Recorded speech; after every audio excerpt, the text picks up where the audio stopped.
picture ne ke hota vision ho. It is a nicely worded one sentence statement in the first process of strategic management. Yo strategic management ko पहिलो प्रक्रियाको रूपमा रहन्छ र a company develops strategic vision. It specifies the direction that a company intends to follow in developing and strengthening in business. A strategic vision communicates management's aspirations to stakeholders. It should be specific and distinctive to a particular organization. It provides managers with a reference point in making strategic decisions and preparing the company for the future. A strategic vision gives shape to its intended future. It reflects the firm's values and aspirations and intends to capture the heart and mind of the employees as well as other stakeholders. Therefore, a strategic vision describes the total route of a company intends to take developments and strengthening its business. It lays out the company's strategic course of preparing for the future. Assessment Peace and Robinson भन्छन् vision is a statement presents the firm's strategic intent to the जस्तै Nepal investment बैंकको our vision is to be the most preferred provider of financial services in Nepal. हैन त्यसैगरी Nepal I am loving it McDonald's को Chaudhary group को we strive to be a global leader in customer value. त्यसै Ford company को to make the automobile accessible to every American. American Express को the world's most respected service brand. You know, we all have the potential to do the great things. Reebok को Apple को हेर्नु भने a computer in the hands of everyday people. Imagine a world in which every single person Wikipedia को is given free access to the sum of all the human. अब strategy vision का criteria future focused and effective vision statement describes the organization's desired future. It clarifies the organization's future aspirations. Directional, the strategy vision it describes the route of company intends to take and development and strengthening its business in. Hence, it is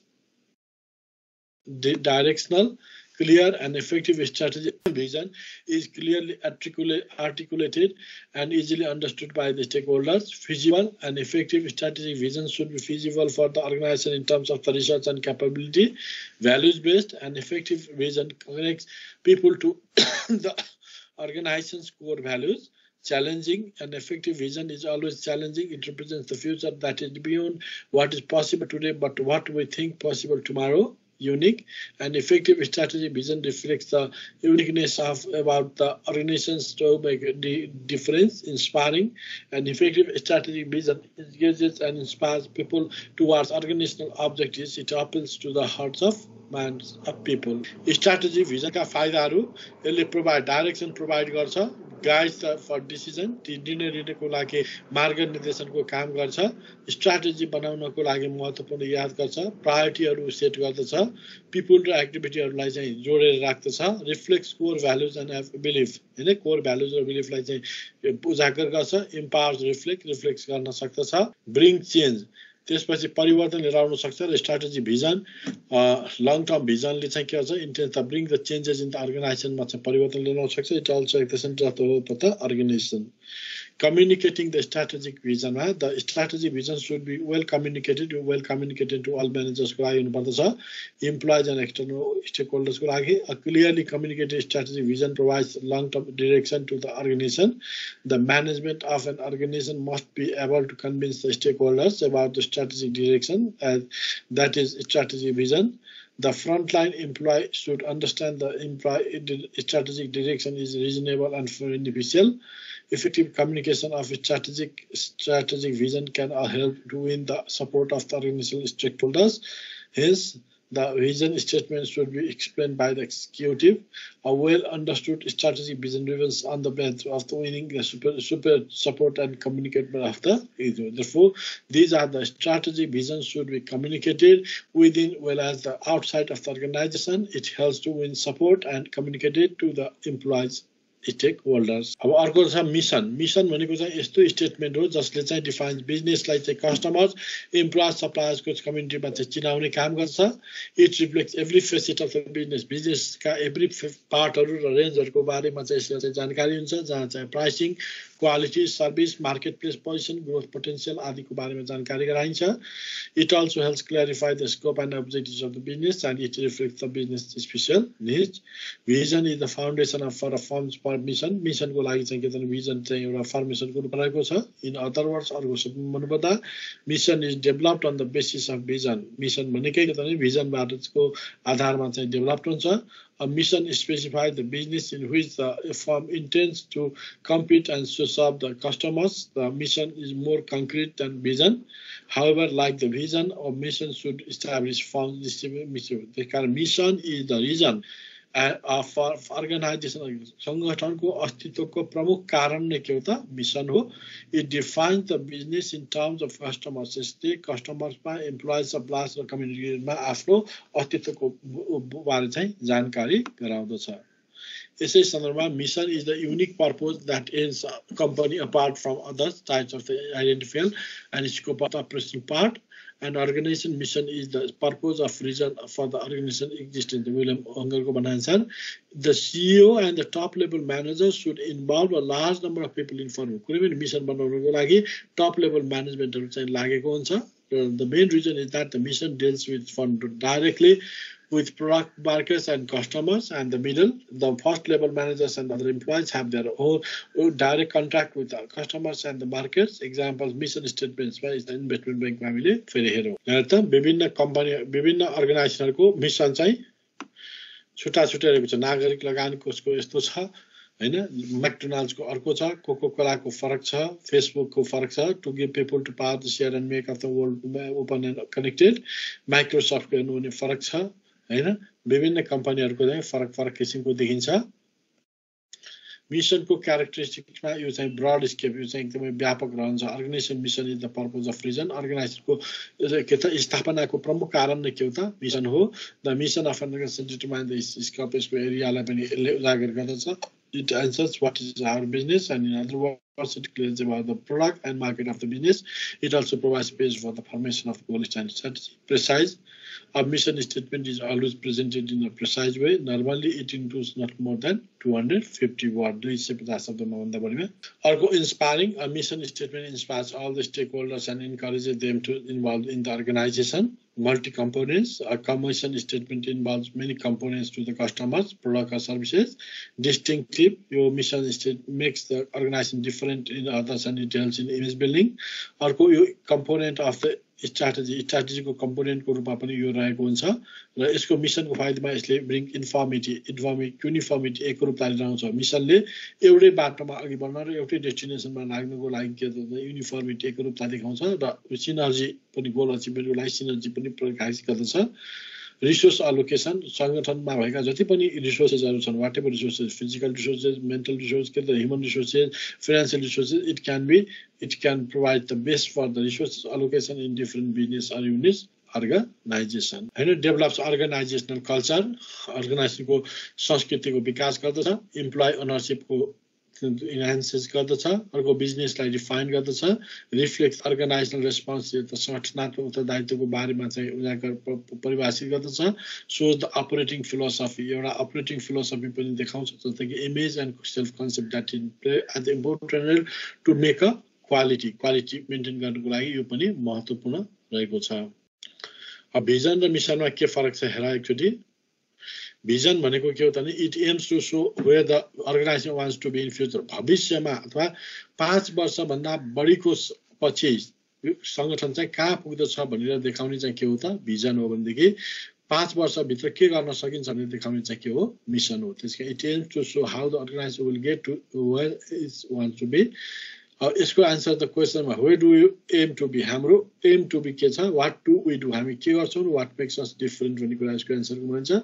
टाइममा vision statement talks about the future यसले भविष्यको बारेमा चाहिँ कुरा गर्छ भने मिसनले चाहिँ के भन्दाखेरि प्रेजेन्ट लिडिङ लाइफ वर्तमानको रूपरेखालाई भविष्यसँग उन्मुख गर्दछ अर्को परिवर्तनमा vision statement does not change even if the market condition change नभएसम्म भिजन चेन्ज हुँदैन तर mission statement changes with the changes in market condition अनुसार चाहिँ परिवर्तन हुन सक्छ it describe where the organisation sees itself यस फ्रम नाउ यसले चाहिँ कस्तो भने it list the broad from the यसरी developing business vision and mission अब अर्को महत्त्वपूर्ण कुरा छ अब्जेक्टिभ उद्देश्य द एक्सपेक्टेड हामीले objectives are the expected outcome हामीले चाहेको आउटकमलाई चाहिँ हामी के भन्छौं एक्सपेक्टेड आउटकमलाई हामी के भन्छौं that is known as the objectives expected outcome of an organization is known as the objectives and they reflect the managerial commitment यसले व्यवस्थापक कमिटमेन्ट समर्पणलाई पनि देखाउँछ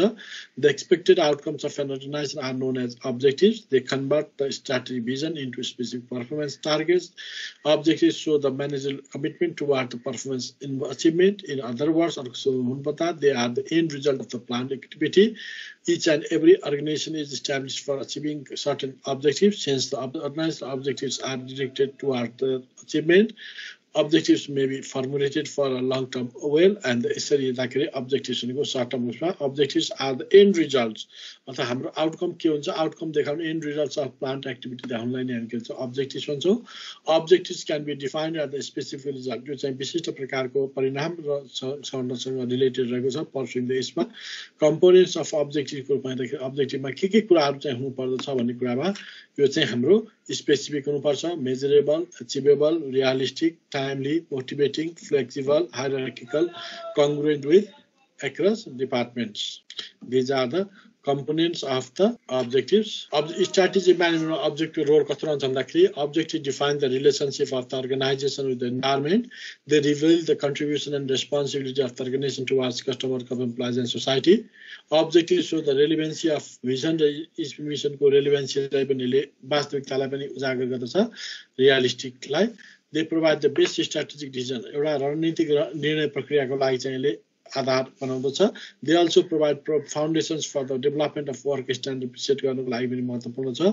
effective objectives help develop distinctiveness and extremeness of the organization and enhance organizational effectiveness financial versus strategic objective financial objectives भनेको जुन चाहिँ नाफा कमाउने उद्देश्यले गरेको उसलाई चाहिँ हामी के भन्छौं हैन percentage increase in sales financial objectives are short term financial performance targets just annual percentage increase in the tax after tax profit annual percentage increase in earnings per share a percentage return on capital employed or equity sufficient cash flow these are related to the financial versus strategic objectives हरु चाहिँ अलिकति फरक यसमा चाहिँ के त अलिकति फरक हुन्छ फाइनान्शियल र स्ट्र्याटेजिक मा चाहिँ हाम्रो टाइमको आधारमा फरक हैन financial objectives are they are the expected outcome of an organization in short run normally within or below 1 year they are expected outcome of an organization in long run normally above 5 years हैन strategy objectives 5 years भन्दा बढीका र normally 1 year भन्दा बढीका financial expression को साममा they are expressed in quantitative terms मा चाहिँ परिमाणात्मक रूपमा चाहिँ व्यक्त गर्न सकिन्छ तर they are expressed in qualitative forms मा चाहिँ गर्न सकिन्छ सपोर्ट को भन्दा सपोर्ट द स्ट्र्याटेजी अब्जेक्टिभलाई सपोर्ट गर्छ दे सपोर्ट द स्ट्र्याटेजिक भिजनलाई सपोर्ट गर्छ स्कोप को आधारमा they are narrower than the strategy objective भन्दा यो न्यारो छ भनेदेखि they are broad in nature therefore this are the differentiate between the financial objectives and the strategic objectives अब अर्को महत्त्वपूर्ण कुरा हामीले पढिसकेको कुरा हो SWOT analysis SWOT भन्ना साथै strength weakness opportunity and threats strength and weaknesses are the internal outcome of the internal environmental forces whereas the opportunity and threats are the outcome of the external environment forces हैन when we have to make a plan when we are going to determine the objectives of the organization we should determine the SWOT analysis of strength weakness opportunity SWOT analysis is the base study of strategy development it summarizes the internal and external strategic factors of an organization को strategic function को चाहिँ केले गर्दछ विशेष गरी long term पोलिसीहरू long term स्ट्र्याटेजीहरू formulate गर्नुपर्दा SWOT एनालिसिस गर्नुपर्ने हुन्छ SWOT एनालिसिसको आधारबाट we can find out the strengths and weaknesses opportunity and threats and strength and weaknesses strength and opportunity are the favorable conditions for the organization whereas the threats and the weaknesses are the unfavorable condition of the organization strength भनेको के हो त actually हामीसँग जे कुरा छ what we have is called the strength हामीसँग जे कुरा छ ती भएका कुराहरुलाई चाहिँ हामी strength को रूपमा लिन्छौं strength is the positive internal characteristic that the organization can exploit to achieve its goal लक्ष्य प्राप्ति तथा हामीसँग भएका जति पनि सबल पक्षहरु छन् त्यसलाई चाहिँ हामी strength भन्छौं it is the capability of an organization to perform better than the competitors यो कम्पिटिटर भन्दा फरक देखाउने आधार पनि हो an organization can build necessary capability जस्तै strong strategy हैन strong strategy हाम्रो के हुन्छ सबल पक्ष हुन सक्छ sound financial condition strong and brand image market leadership sophisticated technology skill manpower high product performance and powerful distribution channel these are the strength of our organization strength is the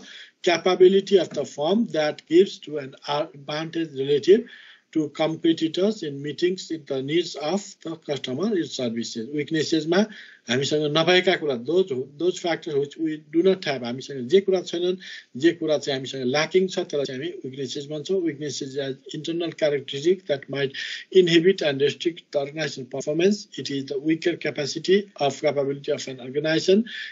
compared to the competitors like strength weaknesses is also determined by the internal environmental forces जस्तै unclear goal lack of strong strategy weak financial condition lack of skilled manpower inferior product and poor quick promotion obsolete technology these are related to the weaknesses opportunity भनेको that is the arises from the external environmental forces and opportunity is a favorable condition for the business organization and opportunity is the condition in the general environment that is exploited effectively helps a company achieve strategic competitiveness favorable conditions in the environment result in business opportunities business activities are directed towards exploitation of opportunities for competitive advantage an organization has opportunities under the following conditions that is the product development market expansion into new business new technology strong economy and strong store development these are called as the opportunity therefore opportunity is the favorable condition in firms environment threat भनेको it is a negative अथवा हाम्रो लागि नकारात्मक unfavorable condition हो condition in the general environment that may hinder हाम्रो organise कम्पनीलाई चाहिँ के भन्दाखेरि बाधा व्यवधान पुर्याउने काम गर्दछ company effort to achieve strategic competitiveness threats hinder the business in goal achievement लक्ष्य प्राप्तिका लागि बाधा व्यवधान अवरोध खडा गर्छ business activities are directed towards mitigating environmental threats like minimize गर्नुको लागि the following are some of the say insufficient resources are अपर्याप्त साधन स्रोत low worker commitment निम्नताका कर्मको कमिटमेन्टहरु change in need of preference of customers र unfavorable laws and politics these are related to the threats of the organization strategy option for SWOT analysis is also for developing strategic option तयार गर्नुको लागि पनि महत्त्वपूर्ण छ the following are some of the key strategic options developed through SWOT analysis बाट बनाउन सक्ने हामीले उहरु के हुन सक्छन् त भन्दाखेरि हैन स्ट्र्याटेजी फिट को लागि एनालाइज अपर्चुनिटीज को लागि एनालाइज थ्रेट्स एनालाइज गर्नको लागि र अर्को कुरा चाहिँ के त भन्दाखेरि हाम्रो एनालाइज थ्रेट गर्नको लागि चाहिँ महत्त्वपूर्ण रहेको छ अब SWOT एनालिसिस को strategy fit analyse opportunities analyse threat analyse strength analyse weaknesses this are the importance of SWOT analysis रहेर चाहिँ आजको च्याप्टरमा हामीले तीनवटा कुराहरुलाई चाहिँ बढी जोड दियौं कुनै पनि संस्थाको चाहिँ लामो अवधिको अथवा दूर उद्देश्यलाई चाहिँ हामी के भन्छौं भन्दाखेरि भिजन भन्छौं र सर्ट टर्म अब्जेक्टिभलाई चाहिँ हामी के भन्छौं भिजन मिशन भन्छौं जुन 1 वर्ष भित्र गरिन सकिने हुन्छ र तिनीलाई पनि सहयोग गर्ने भिजन मिशन प्राप्तिको लागि सहयोग गर्न राखिएको गोल्सहरुलाई चाहिँ हामी के भन्छौं अब्जेक्टिभ